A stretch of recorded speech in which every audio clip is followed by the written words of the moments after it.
السلام علیکم. زم سهیل احمد دانش. تاسو ګورئ پروګرام پښتانه مشالونه. په دې پروګرام کې زموږ دا کوشش وي چې موږ هغه خلکو سره تاسو ملاقات وکړو کوم چې پښتو ژبې ته، پښتو خاورې ته او د خلکو ته خدمت کوي او د خلکو ښېګړه کوي. نو په دغه سلسله کې زموږ سره نن موجود دی پروفیسر محمد نثار خان. پروفیسر صاحب نیکې هیلې او سلامونه مو ومنئ. وعلیکم السلام. پروفیسر صاحب اول خو کتونکو ته خپل پیژندګلو وکړئ. اعوذ بالله من الشیطان الرجیم. بسم الله الرحمن الرحیم. رب اشرح لي صدري ويسر لي امري واحلل عقدة من لساني يفقهوا قولي واجعل لي وزيرا من اهلي. زمانم محمد نثار دی. زه د سلازو باجوړ سره تعلق لرم او د ابراهیم خیل قبیله سره زما تړون دی. زما د کلي نوم لره ډاګی دی. تاسو بنیادي زده کړې د کوم ځای نه ترسره کړې دي؟ هغه ټول تعلیم په مردان کالج کې او په مردان های سکول کې، پرایمري سکول نه والا تر د ډیګري پورې ما په مردان کالج کې کړی دی. لسم ما په ګورنمنټ های سکول مردان نمبر 2 کې ایف ایس سی ما ایف ایس سی میډیکل زولوجي باټني کیمستري دا په دغه کې مردان کالج کې د هغې نه پس زه لاړم پېښور یونیورسټۍ کې ما ایم ایس سی جغرافیه وکړله. دا جغرافیه کول نه پس د اپاینټمنټ زما وشي ایز لیکچرر په مانسهرې کالج کې.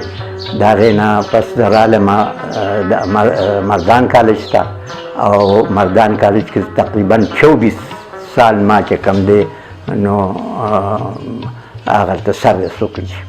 څنګه چې تاسو وویل چې مونږ زوالوجي باټني او د سره سره جیوګرافي ویل ده، نو بیا تاسو د ادب سره د څومره ټایم نه وابسته او د ادب سره وابسته څنګه شوئ؟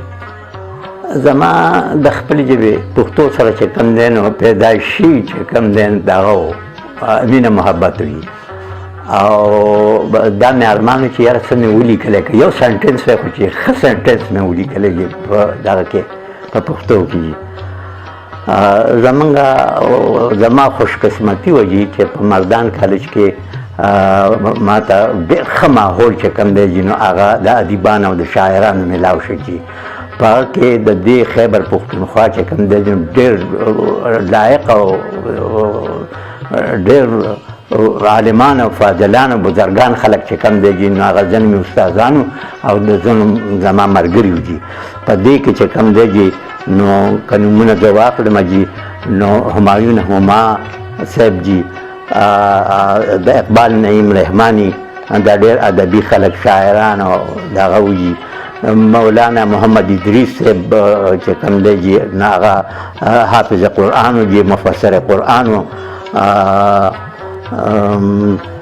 رشید باچا پروفیسر جی سیټي صاحب دا ډېر زیات رشید باچا سیکرټري بیا پاتې شوی دي په دغه ایجوکیشن. زموږ سیټي صاحب زموږ پرنسپل دي، دواړه ډېر عالمان فاضلان. مولانا محبوب ګل صاحب او مولانا تقویم الحق صاحب ډېر مشهور زمانه سړی چې کوم دی نو هغه زموږ استاد هم دي او بیا زموږ زه ورسره ملګری یم ما په دا کې. نو بس نور څه نه خو د دې بزرګانو صحبت وي چې په ما کې دا شوق او دا مینه دغه کړی او بل دا ده چې زما به 2 پیریډ وي او اکثر چې کوم دی دغه 1.5 ګنټه خو دغه ټیچنګ وي او بیا ما اکثر وخت چې کوم دی نو په مردان کالج لایبرري کې تیر کړی دی. د مردان کالج لایبرري د اسلامیه کالج د لایبرري نه 2 نمبر پس مردان کالج چې کوم دی د اسلامیه کالج نه پس 2 نمبر عظیم الشان کالج او په دې کې ډېر لایق او فاضل خلک چې کوم دی دغه وي پروفیسران وي. نو زیاتر سټډي چې کوم دی د مختلفو سبجیکټ چې کوم دی نو ما د دې مردان کالج د لایبرري نه استفاده چوته کړې. پروفیسر صاحب تاسو ادبي هلې ځلې څومره کړې دي؟ د ادب په میدان کې کوم کتابونه مو چاپ شوي دي؟ ما په پښتو کې دا درې کتابونه لیکلي دي چې اولنی کتاب دی ملغلرې په مرمر، دا ما په 1994 کې لیکلی دی. په دې کې ټاپک چې کوم دی نو زما مضمون جغرافیه وجي او جغرافیه چې کوم دی چې نو هغه د ځمکې د مخ مطالعې ته وجي. د ځمکې په مخ باندې چې کوم دی چې نو د ټول نه قیمتي او ښایسته شی چې کوم دی نو هغه بنیادن دی، هغه حیوانات دي او هغه نباتات دي. د دې ځمکې په مخ باندې چې کوم دی نو اوبه دي، هوا ده، د دې ځمکې په مخ باندې اسمان، ستوري، سپوږمۍ، دا څیزونه دي. په دا مختلف ټاپکس چې کوم دی نو دا په دې اولني کتاب کې ما دا کړي دي. په دې کې ټاپک چې کوم دی نو ښځې، واده، بچي، ګلونه، خوشبو، رنګونه، اوازونه، سپوږمۍ، نور، ستوري، غم، خوشحالي، جذبات، احساسات، خیالات، اور، اوبه، خاورې، خوبونه، ژوند او روح. په دې ټاپکس باندې ما لیکل کړي دي، خو دا خیال مې پکې ساتلی دی چې په دې کې شعر و شاعري هم راشي جي، په دې کې فن هم راشي جي، په دې کې چې کوم دی نو فلسفه هم پکې راشي او په دې کې مذهب هم شامل شي جي. نو دا کتابونه چې کوم دی نو په هر یو ټاپک کې چې کوم دی جي نو په هر یو ټاپک چې لیکلی شوی دی جي، هم پکې د پښتو شاعري شامل ده، هم پکې فلسفه شامل ده، هم پکې مذهب شامل دی جي او هم پکې فن شامل دی جي. نو دا کتاب چې کوم دی د خلکو خوښ شوی ډېر او ډېر خطونه ډېرو د پښتونخوا د لوی شاعرانو دغه چې کوم دی نو دغه خطونه د دې د تعریف او د تحسین او د داد چې کوم دی ملاو شوي دي جي.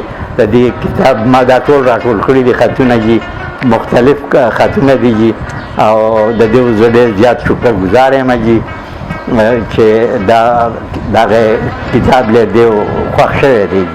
خو د دې نه علاوه د دردانې په ترپیلې دا دویم کتاب دی، په دې کې هم دقه ټاپکس دي او زیات ایکسپلین شوي دي او اسلوب او طریقې هم دغه ده جي.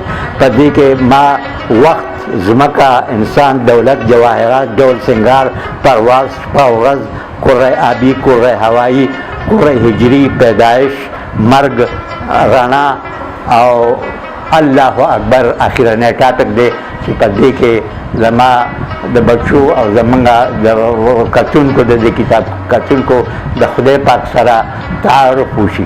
خدای پاک چې کوم دی چې د قرآن شریف په خپل الفاظ کې چې کوم دی د الله تعالی د ځان متعلق څه ویلي دي، د هغې پښتو او د هغې انګریزي ترجمې دي.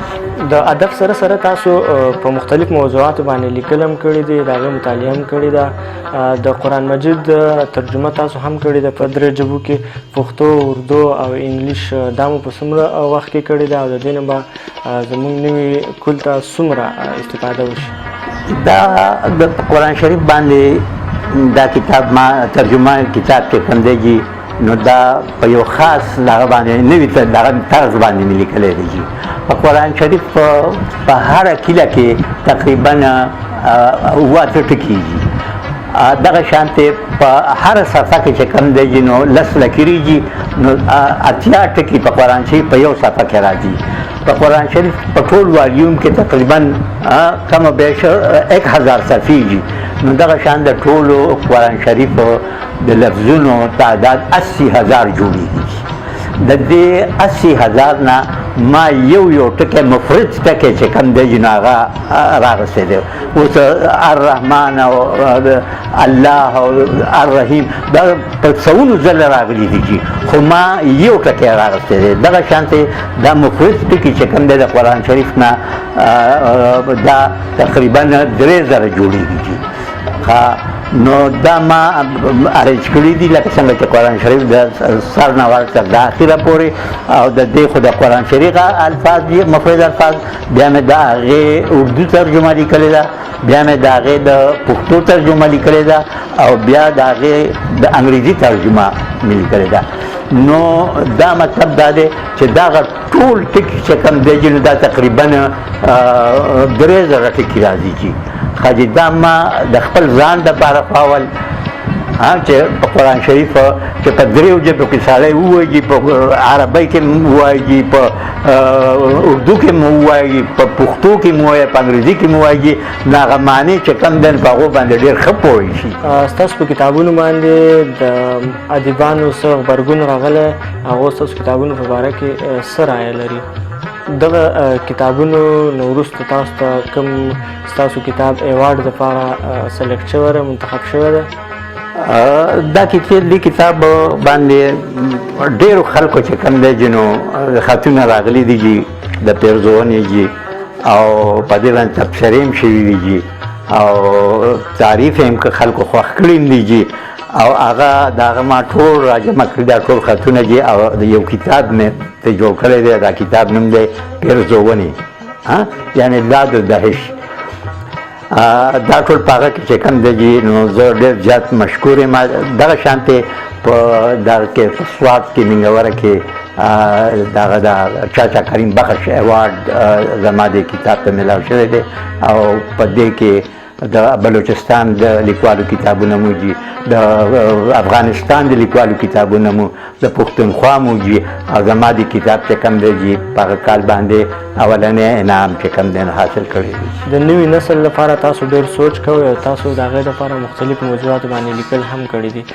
نوي نسل ته په آخر کې څه پیغام ورکوئ؟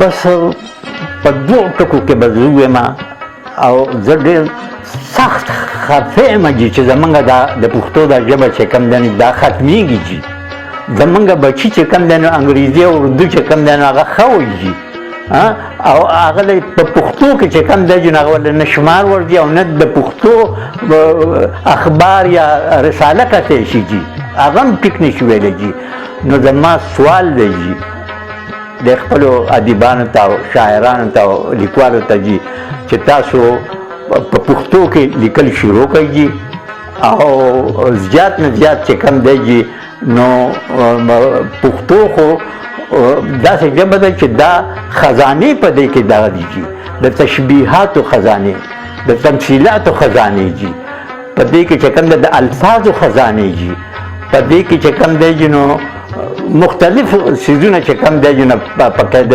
تعلیمونه او نصیحتونه او د دغو نه ډکه ده نو دا خزانه چې کوم دی که تاسو دا لیکل په پښتو کې ونه کړئ او د پښتو لیکل او پښتو ویل تاسو جاري ونه ساتل په سکولونو او په کالجونو کې او په کالجونو کې خاص طور باندې چې کوم دی چې د پښتو ژبې چې کوم دی د اولني جومات نه تر د اخره پورې چې کوم دی نو دا داقع او لیکل پکې کېږي او ویل پکې کېږي. په پروګرام کې د خپل قیمتي وخت راکولو ډېره مننه کوم او د پښتو ژبې د خدمت لپاره درته ډېر ژوند غواړم. مهرباني، نوازش. کتونکو تاسو د پروفیسر محمد نثار خان خبرې واورېدې. زموږ نوي هنرمندانو ته او د ادب زده کړه کوونکو ته پکار ده چې زموږ زاړه ادیبان چې کوم د پښتو زاړه ادیبان دي د هغو نه زده کړه وکړي او د هغو ژوند او د هغو کتابونه وګوري او د پښتو د پرمختګ لپاره کار وکړي. انشاءالله د بل پروګرام پورې اجازت راکړئ، بیا به حاضرېږو. الله حافظ.